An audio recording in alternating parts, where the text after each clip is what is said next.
은혜로운 찬양 감사드립니다. 여러분, 교회는 떡의 공동체입니다. 밥 공동체라고 해도 될 것 같습니다. 우리가 밥을 같이 먹는 거 참 중요한 거죠. 미워하는 사람과 밥 먹는 거 못합니다. 그러니까 밥을 같이 먹을 수 있는 공동체 참 중요한데, 그것보다 더 중요한 게 있다면 신령한 떡을 나누는 공동체라고 하는 것이죠. 그래서 교회는 먹고 마시는 공동체입니다. 예수님께서 요한계시록에서 누구든지 문을 열고 나를 영접하면 내가 그에게로 들어가 그와 더불어 먹고 마시리라 그랬거든요. 그러니까 육신적인 먹고 마심이라기보다도 우리 주님과 함께 생명의 양식을 나눌 수 있는 관계가 된 집단을 교회라고 하는 것입니다. 예수님께서 이렇게 말씀하셨습니다. 요한복음 6장에 보면 나는 하늘에서 내려온 살아있는 떡이니 사람이 이 떡을 먹으면 영생하리라. 내가 줄 떡은 곧 세상의 생명을 위한 내 살이니라. 나는 살아있는 떡인데 내 살이 곧 생명을 주는 떡이다. 이렇게 말씀하시니까 그 당시 듣던 유대인들이 이해를 못했습니다. 이게 무슨 말이지? 살을 먹는단 말이야? 그렇게 궁금해하고 서로 논쟁하고 있을 때 예수님이 이어서 말씀하십니다. 인자의 살을 먹고 인자의 피를 마시지 아니하면 너희 속에 생명이 없느니라. 내 살은 참된 양식이요 내 피는 참된 음료로다. 더욱 갈수록 의문이 생기는 것입니다. 아니, 도대체 그러면 살을 먹고 피를 마시란 말인가? 살리는 것은 영이니 육은 무익하니라. 내가 너희에게 이른 말은 영이요 생명이라. 그러나 너희 중에 믿지 아니하는 자들이 있느니라. 예수님은 그 당시 유대인들, 자신의 말을 듣고 있는 유대인들 중에 누가 믿음을 가지고 있는지, 누가 믿지 않는지를 알고 계셨습니다. 예수님께서 하신 이 말씀은 생각해 보십시오. 오랜 동안 가르치고 교육하고 훈련해서 믿음을 가지도록 한 사람들에게 하신 말씀이 아니었습니다. 지금 이 말씀은 예수님의 공생의 초반기에 하신 말씀이었거든요. 그러면 동일한 조건 하에 있는 사람들에게 하는 말씀입니다. 믿음이 무엇인지 잘 모르고 있는 사람들 모아놓고 거기다가 너희 중에 믿지 아니하는 자들이 있느니라 그렇게 말씀하셨습니다. 그렇게 말씀하니까 요한복음 6장이 뭐라고 하냐면 많은 제자들이 예수를 떠났다 그랬습니다. 많은 제자들이 예수님을 떠났습니다. 왜? 이해가 안 되었습니다. 그리고 예수님이 하시는 말씀을 영적인 생명의 양식으로 받아들일 수가 없었습니다. 왜냐하면 그들에게 믿음이 없었기 때문입니다. 그래서 예수님께서 하신 말씀이 뭐냐면 아버지께서 내게로 오게 하지 아니하시면 아무도 내게 올 수 없느니라. 아버지께서 인도하시는 자들만이 이 예수님의 말씀을 영으로 들을 수 있고 믿음으로 받을 수 있고 생명의 양식으로 받을 수 있다라는 것이죠. 여러분 가운데 그런 믿음이 있으십니까? 그 믿음이 어디로부터 온 것입니까? 오랜 세월 동안 훈련되어서 그런 것입니까? 아니요, 그렇지 않습니다. 하나님께서 우리를 예수께로 인도해 주셔야만 예수님을 영의 양식으로 먹을 수 있는 줄로 믿습니다. 교회는 예수님의 살과 피를 먹고 마시는 공동체입니다. 그런데 예수님을 믿지 않고 유구의 생각으로만 사는 사람들은 예수님의 이 영적인 말씀이 무슨 의미인지 이해할 수 없습니다. 흥미도 없습니다. 혹 우리 가운데 아직 예수를 믿지 않는 분들도 있을 것입니다. 믿음을 가지지 않는 분들을 폄하하기 위해 드리는 말씀이 아닙니다. 오늘은 교회는 어떤 공동체인가, 올바른 교회에 대한 정의를 함께 나누고 싶습니다. 믿음이 없으면 영의 말씀을 이해하지 못할 뿐 아니라 항상 시험에 들 준비가 되어 있습니다. 그래서 작은 일에 시험이 들어 주님을 떠납니다. 그런데 주님을 떠나지 않으면 세속적인 마음으로서 공동체를 어지럽게 만들 수 있습니다. 자신의 불신을 정당화하게 되어 있습니다. 이스라엘 백성들이 하나님의 인도하심을 따라서 홍해를 건너서 광야로 나왔을 때, 광야로 나온 이후에 출애굽기, 레위기, 민수기, 신명기를 쭉 보면 그 공동체가 200만 이상의 공동체가 이런 일 저런 일로 얼마나 고생을 많이 했는지 모릅니다. 그런데 거기에 보면 어떤 문구가 나오냐 하면 섞여 사는 무리들이 탐욕을 품음에, 이런 말들이 나옵니다. 순수한 6월절의 어린 양의 피로서 하나님의 은혜로 홍해를 걷는 사람들이 아니라 거기에 섞여 있는 무리들이 있었다라고 하는 것입니다. 6월절의 의미와 하나님의 주권과 권능에 대해서 알지 못하는, 즉 믿지 못하는 세속적인 사람들, 그 사람들이 이스라엘 전체를 병들게 만들었다라는 이야기들입니다.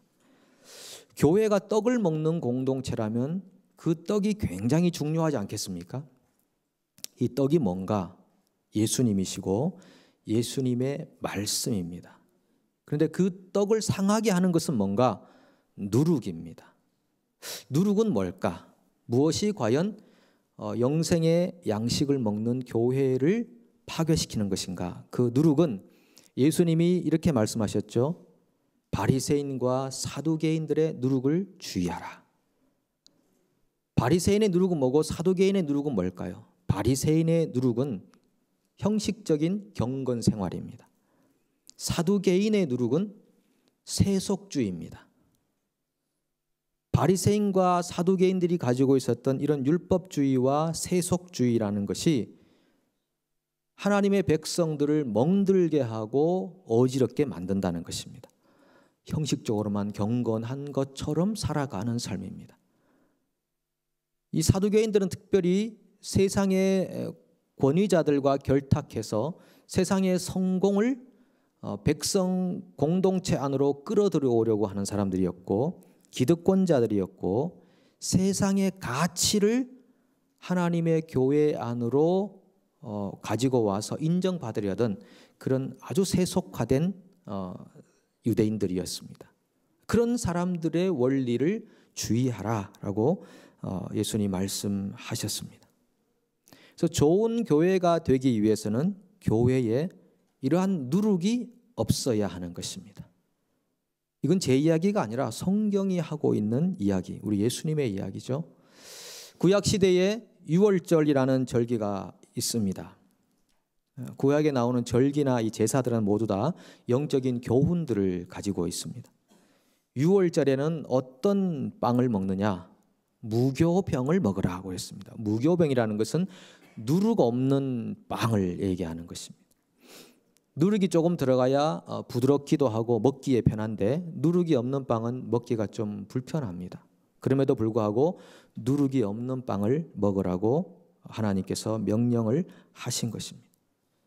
그리고 제사 중에 소제 같은 제사에는 누룩과 꿀을 넣지 말라고 말씀하셨습니다. 이게 다 그냥 의미 없이 하신 말씀이 아니라 영적인 교훈을 담기 위해서 하신 말씀입니다. 하나님의 백성들 이 공동체에는 누룩이 존재하면 안 되는 것이고 꿀, 쉽게 부패시키는 꿀이 있어서는 안 된다는 것입니다. 누룩이 들어가면 빠른 전염성을 가지고 있기 때문에 누룩은 절대 넣지 말아야 한다고 말씀하셨고, 오늘 본문 6절에서도 보면 적은 누룩이 온 덩이에 퍼지는 것을 알지 못하느냐라고 하셨습니다. 고린도전서 5장, 우리가 읽었던 이 5장부터 고린도 교회가 가졌던 문제에 대해서 사도 바울이 제기를 하고, 그리고 그 문제에 대한 해결책을 전달해 주고 있습니다. 그 당시 고린도 교회 안에 음행의 문제가 심각했습니다. 어떤 사람이 자기 아버지의 부인과 동침했다. 실제 모친은 아니겠죠. 그런 친모는 아니지만 아버지의 아내를 범했다. 이런 일은 이방인 중에서도 없는 일인데 교회 안의 구성원들 중에 그런 일이 있었다는 것입니다. 그런 일이 있었음에도 불구하고 너희가 방치해 두었다는 것입니다. 그것이 누룩이 되어 고린도 교회를 병들게 하는 것을 너희가 알지 못하느냐. 그럼에도 불구하고 너희가 통탄하고 부끄러워해야 할 그 순간에 교회를 자랑할 수가 있느냐라고 하는 것입니다. 뻔뻔하다는 것이죠. 뻔뻔하다는 것입니다. 하나님 앞에 범죄한 사실에 대해서 정말 엎드려 속죄하고 해야 될 그런 일들을 가지고 얼굴이 너무나 단단하게 굳어져서 오히려 더 자랑스럽게 생각하고 있는 그 당시의 고린도 교회의 상황이었습니다. 약 2년 전에 애슐리 메디슨이라는 그 불륜 조장 사이트 때문에 시끄러웠던 적이 있습니다. 애슐리 메디슨, 거기에 보면 이제 전 세계 사람들이 다 가입을 했는데요, 약 3,200만 명이 가입을 했었다고 합니다. 불륜을 조장하는 것입니다. 그런데 가입할 때 익명이 보장됐습니다. 내가 가입을 했지만 그 이름이 밝혀지지 않는 거죠. 그런데 이게 해킹을 당해버렸네요. 이 사이트가 해킹을 당해서 거기에 가입한 사람들 3,200만 명의 이름이 뭐 다 공개됐는지 일부분인지 모르지만 공개가 됐습니다. 미국에 있는 분들이 가장 많았겠죠. 근데 공개가 되고 나니까 이게 굉장히 곤란해진 것입니다. 알고 보니까 그 가입자의 25%가 복음주의 교인들이었습니다. 그러니까 세상의 윤리관과 교회의 윤리관이 그리 별반 차이가 없다는 것이죠. 그 중에 영적 지도자들 중에도 미국에 있는 어떤 침례교 신학교 교수인 분의 이름이 거기에 딱 등장이 되고 해서 그분이 사실은 6일 만에, 공개된 지 6일 만에 자살을 해버렸습니다. 그런 일들이 2년 전에 있었습니다. 그 외에 다른 사건들도, 연루된 사건들도 많이 있었습니다. 지난달 9월 27일에는요 플레이보이 잡지를 창간했던 휴 해퍼나라는 분이 91세 일기로 타계했습니다. 미국의 거대한 성혁명이라고 불릴 정도로 그런 일을 한 사람이죠. 잡지를 만들고 사람들로 하여금 성개방을 하게 만들고, 그의 부모님들은 아주 복음주의적인 신자였는데 이분이 그런 길을 갔습니다. 미국뿐 아니라 세계를 성적 혁명을 일으키기 위해 애를 썼던 분인데 지금 그분이 죽어서 하나님 앞에 어떤 모습으로 서야 할까요? 이러한 세대에서 교회는 성적인 순결을 유지할 수 있어야 합니다. 바울이 이렇게 말합니다. 음행한 자를 내쫓으라. 그렇지 않으면 누룩이 되어 온 교회에 퍼지기 때문이다. 참 무거운 이야기지만 우리는 성경에서 말하는 바를 잘 이해하고 그 말씀이 우리 삶 가운데 실현되도록 해야 하지 않겠습니까? 현대 교회들이 성경대로 하지 않으려고 합니다. 사실 여러분, 우리 중에 음행에 대해서 자유하는 사람이 누가 있겠습니까? 이성을 보고 음욕을 품는 것만 해도 음행이라고 예수님이 말씀하셨죠. 근데 지금 바울이 얘기하고 있는 것은 정말 두드러진 그런 상황들을 설명하고 있는 것입니다.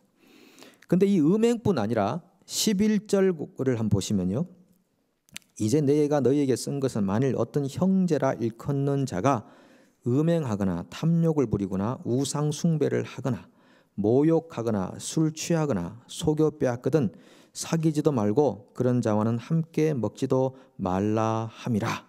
13절에도 보면 밖에 있는 사람들은 하나님이 심판하시려니와 이 악한 사람은 너희 중에서 내쫓으라. 여기 보면 세 가지 태도가 나옵니다. 첫째, 이런 자들과 사귀지 말라. 둘째, 함께 먹지도 말라. 셋째, 내쫓으라 라고 하는 것입니다. 어떤 사람들입니까? 음행, 탐욕, 우상 숭배, 중상모략, 술 취함, 사기치는 사람. 이런 사람들은 공동체에서 사귀지 말고 함께 먹지 말고 내쫓으라 라고 하는 것입니다. 성경이 우리에게 권면하는 것입니다. 만약에 세상에 있는 사람들 중에 이런 사람과 사귀지 말라고 한다면 우리는 그 어떤 사람과도 관계할 수 없다. 지금 사도 바울이 말하는 것은 너희 중에 형제라고 불리는 믿음으로 함께 살고 있는 지체들 중에 이런 사람들이 있다면 사귀지 말고 함께 먹지 말고 내쫓으라. 그 중에 뭐가 있습니까? 중상모략, 비방, 그리고 사기, 거짓말, 이런 것들을 바울이 언급하고 있습니다. 이런 일들이 누룩이 되어서 교회를 타락하게 만들고 교회를 더러워지게 만들고 오염되게 만든다는 것입니다. 그럴 때 교회가 먹는 떡이 상하는 것입니다. 여러분, 상한 음식을 먹으면 어떻게 되는 것입니까? 구토 증세가 납니다. 어지럽습니다. 마음의 평안도 기쁨도 없어지는 것입니다. 현대 얼마나 수많은 교회들이 어지러움 증세를 나타내고 있습니까? 평안이 없습니다. 왜 그렇습니까? 떡이 상한 것입니다. 상한 음식 그대로를 방치해 둔 것입니다. 그래서 그런 것입니다. 이러는 분이 계실 수 있습니다. 교회가 사랑을 해야지 어떻게 형제를 그렇게 대할 수가 있습니까? 굉장히 주의해야 될 생각입니다. 잘못된 사랑이 죄를 키우고 공동체를 파괴한다는 것입니다. 바울은 그런 자들을 왜 내쫓으라고 했을까요? 5절에 그 이유가 있습니다. 5절에 이런 자를 사탄에게 내주었으니 이는 육신은 멸하고 영은 주 예수의 날에 구원을 받게 하려 함이라. 이런 자들을 내쫓지 않으면 그 사람들이, 그 형제들이, 그 자매들이 영혼도 망하고 육신도 망한다는 것입니다. 그래서 그렇게 두는 것은 방조죄에 해당된다는 것이죠. 그러니까 음주를 하고 운전하는 사람 옆에 타고 가는 것은 음주 방조죄라고 그러는 거죠. 분명히 술에 취해서 운전하고 있음을 알면서도 그대로 놔두는 것, 그분도 죄가 있는 것입니다. 음주 방조죄라고 그러는 것입니다. 육은 멸하고 영은 산다라는 그 말은 그런 범죄자를 내쫓음으로써 그들에게 회개할 기회를 준다. 이것이 그들을 사랑하는 방법이라고 바울이 설명하고 있습니다. 정말 사랑한다면 그 형제나 그 자매가 구원에 이르도록, 회개하고 구원에 이르도록 도와주는 것이 그게 진정한 사랑의 방법이다 라는 것입니다. 괜찮아, 이해해, 그럴 수도 있지. 이렇게 하면 내 마음이 굉장히 편해집니다. 왜 그렇습니까? 나는 사랑을 실천했어. 나는 만족스러워. 나는 미워하지 않았어. 굉장히 이기적인 사랑의 형태인 것입니다. 내 마음이 편안하니까, 내 마음이 어떤 갈등이 없으니까. 그건 사랑이 아닙니다. 자기 자족감에 취해 있는 것입니다. 정말 그 형제를 사랑한다면 회개하고 돌아올 수 있는 기회를 주어야 되는 것이죠. 여러분, 범죄자를 훈계하고 징책하는 것은 굉장히 어려운 일입니다. 누가 그걸 하고 싶어 하겠습니까?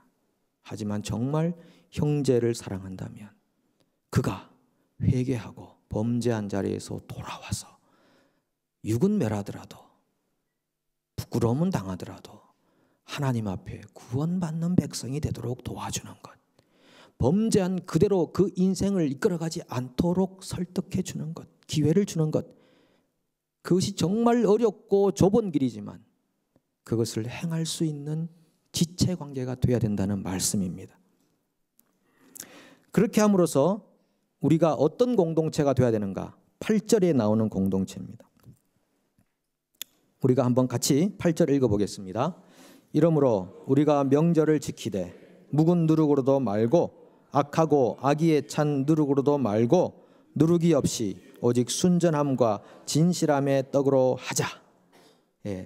묵은 누룩으로 하지 말고 악하고 악의에 찬 누룩으로 하지 말고 그 누룩을 빼버리고 제거하고 오직 순전함과 진실함의 떡, 그것을 먹을 수 있는 교회, 그런 공동체가 되어야 한다. 바울의 그런 말씀입니다. 순전하다, sincerity, 앞뒤가 다르지 않고 투명하고 믿음직스럽고 그런 공동체가 되어야 되는 것이죠.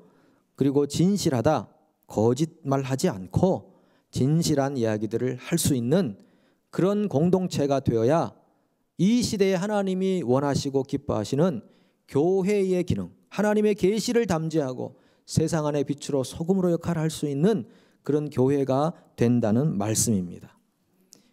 여러분, 많은 교회들이요, 대형 교회가 되기 위해서 굉장히 몸부림칩니다. 수적으로 증가하기 위해서, 수적 성장을 위해서 얼마나 몸부림칩니까? 대형 교회가 되고 나면은 모든 일이 정당화되거든요. 큰 교회, 좋은 교회라고 하는 도식이 형성되기 때문에 어떤 일을 해도, 어떤 주장을 해도 통하는 그런 세대 속에 살고 있습니다. 그러다 보니까 교회의 수를 불리자, 어떻게든 사람들을 모으자, 그런 생각을 하게 되는데, 그런 대형 교회가 과연 영향력 있는 교회라고 할 수 있겠습니까? 정말 순전하고 진실한 떡을 먹는 교회라면 소형 교회든 대형 교회든 영향력이 있겠죠. 그런데 그 대형 교회가 되는 과정에서 얼마나 많은 누룩과 같은 요소들이 끼어서 과연 대형 교회가 되긴 했지만 세상에 영향력을 발휘하지 못하는 순전함과 진실함을 잃어버린 교회가 얼마나 많이 있습니까? 또 우리 교회는 어떠합니까? 요즘 교회에서는 그래서 성도들에게 죄악이나 잘못에 대한 이야기는 잘 하지 않는 추세가 있습니다. 여러분, 이것이 죄입니다 라든지 회개하십시오라든지 심판이라든지 지옥이라든지 이런 말들을 잘 안 합니다. 소위 비위를 맞춘다 그러죠. 불편하지 않도록, 심기를 불편하지 않도록 제가 최선을 다할 드릴 테니까 여러분 제발 교회만 떠나지 마시고 그 자리만 지켜주십시오.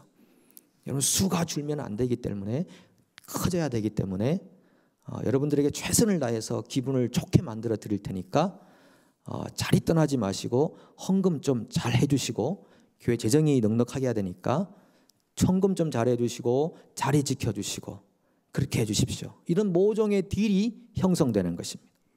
그래서 어쨌든 간에 세상에서 어떻게 살든 간에 괜찮습니다, 잘했습니다, 위로해주고 또 위로해주고 또 위로해주고, 그 모습 그대로 가지고 있으면서 교회를 커지게 해야 된다라고 하는 이 잘못된 비굴함들이 설교자들에게 있을 수 있습니다.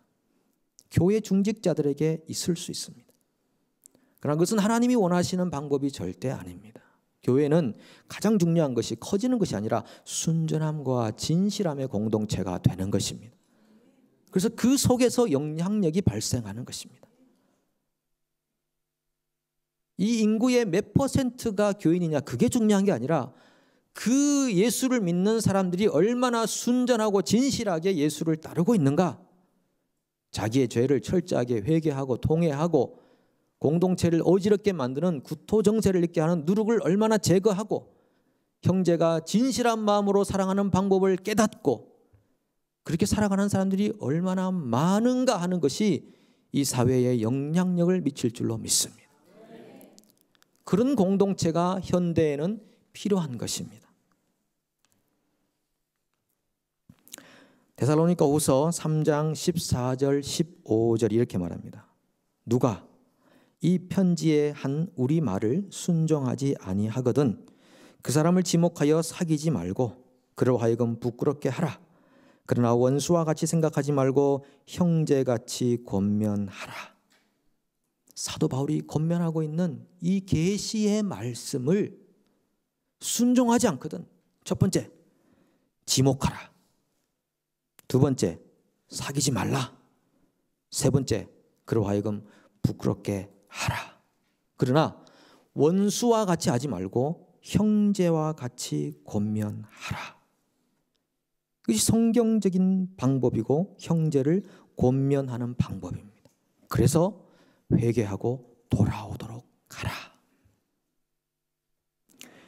여러분, 순전하고 진실한 교회가 되기 위해서는 이런 성경적인 원리가 회복이 되어야 합니다. 세상에서 말하는 원리 말고요, 지금은요, 현대에는 세상의 원리와 성경적 원리가 상충하고 있는 시대입니다. 당연하죠. 세상에서는 하나님이 없는 세상입니다. 하나님의 존재를 인정하지 않는 세상이기 때문에 당연히 원리가 다른 것입니다. 세상적 원리와 성경적 원리가 상충하는데 이 세상적 원리가 가장 깊게 추구하는 것은 인권이라고 하는 것입니다. 그전에는 윤리라는 것이 주장했지만 이제는 인권이라는 것이 윤리를 엎어버리고 하나님 없는 세상에서 가장 중요할 원리는 인권이라고 하는 것입니다. 그 인권이 결국은 동성애까지 합법화하고 짐승들과도 수간을 할 수 있도록 해야 된다. 일부 다처제를 해야 된다. 낙태 온 얘기가 다 나오는 것이 인권이라고 하는 세상적 원리가 있기 때문입니다. 그런데 교회 안에서 성경적 원리를 찾지 않고 자꾸 세상적 원리를 가지고 들어오려고 하는 세속적 생각이 많이 있습니다. 그렇게 되는 것은 우리가 많이 훈련되지 않았기 때문입니다. 성경적인 원리가 어떤 것인지에 대한 충분한 훈련이 되지 않았기 때문에 우리가 세상에 몸을 담고 살다 보니까 세상적 원리를 자꾸 교회 안에 가지고 와서 그 원리대로 교회를 움직여 가려고 하는 것이죠. 그럴 때 곧 그것이 누룩이 되어 교회 공동체는 심각하게 흔들릴 수밖에 없습니다. 여러분, 요즘 왜 기독교 인구가 많이 줄어듭니까? 왜 많은 사람들이 교회를 떠납니까? 세상보다 못한 집단이 되었기 때문입니다. 성경은 우리에게 세상을 본받지 말라라고 분명히 말씀하셨는데 교회가 세상을 따라가려고 하기 때문입니다. 세상에서 추구하는 것을 그대로 교회 안에 가지고 와서 가치를 높이려고 하니 교회에 다니던 사람들이 교회가 세상을 따라갈 바에야 교회에 나올 이유가 없어진다는 것입니다. 그래서 특별히 많은 젊은이들이 교회를 떠납니다. 교회가 이런 곳이라면 차라리 교회보다 나은 세상에서 살고 싶다는 것입니다. 순전하고 진실한 교회가 되기 위해서 성경적인 원리를 회복할 필요가 있습니다. 그 원리가 회복될 때 성경적인 가치가 살아 숨쉬게 되는 것입니다. 여러분, 사실 오늘 드리는 이 말씀은 굉장히 여러분들에게 드리기 힘든 말씀입니다. 우리는 지금 고린도전서를 강해하고 있습니다. 이 본문을 찝어서 한 것이 아니라 순서를 따라 하다 보니 오늘 고린도전서 5장이라는 말씀이 우리 앞에 주어진 것입니다. 목사로서 굉장히 고민스러운 순간들입니다. 그러나 하나님께서 우리 교회를 향해서 가지신 분명한 뜻이 있다고 생각합니다. 저는 지금까지 목회하면서 말씀이 교회를 통치한다는 것을 굉장히 많이 느꼈습니다. 자주 경험했습니다. 오늘 이 고린도전서 5장 말씀도 우리 공동체에게 주시는 말씀인 줄로 믿습니다. 무엇보다 이 성경적 원리와 가치를 살아 숨쉬도록 하는 교회가 되어야 하겠습니다. 여기는 우리 모두 함께 순전하고 진실한 교회를 만드는 거룩한 동력자들이 되시기를 소망합니다. 함께 기도하겠습니다. 하나님 아버지, 우리의 죄악을 통회하고 회개하고 자복합니다. 우리에게 많은 누룩이 우리의 생각 속에도 있고 우리의 마음 안에도 있고 공동체에도 있고 그 누룩들이 있음에도 불구하고 방치하고 방조해 왔습니다. 하나님, 주님 앞에 무엇보다 내 자신의 범죄와 죄악을 회개하게 도와주시옵시고 공동체 안에 있는 누룩과 같은 일들은 반드시 성경적 원리 안에서 해결할 수 있게 도와주셔서 진정한 형제 사랑을 실천하며 교회를 순전하고 진실한 교회를 만드는 주님의 교회가 되게 하여 주시옵소서. 오늘 주님의 거룩한 명령 앞에 순종할 수 있게 도와주셔서 우리가 더 성장하고 더 성숙한 하나님을 기쁘시게 하는 세상에 영향력을 미치는 거룩한 교회가 되게 하여 주시옵소서. 예수님의 이름으로 간절히 기도합니다. 아멘.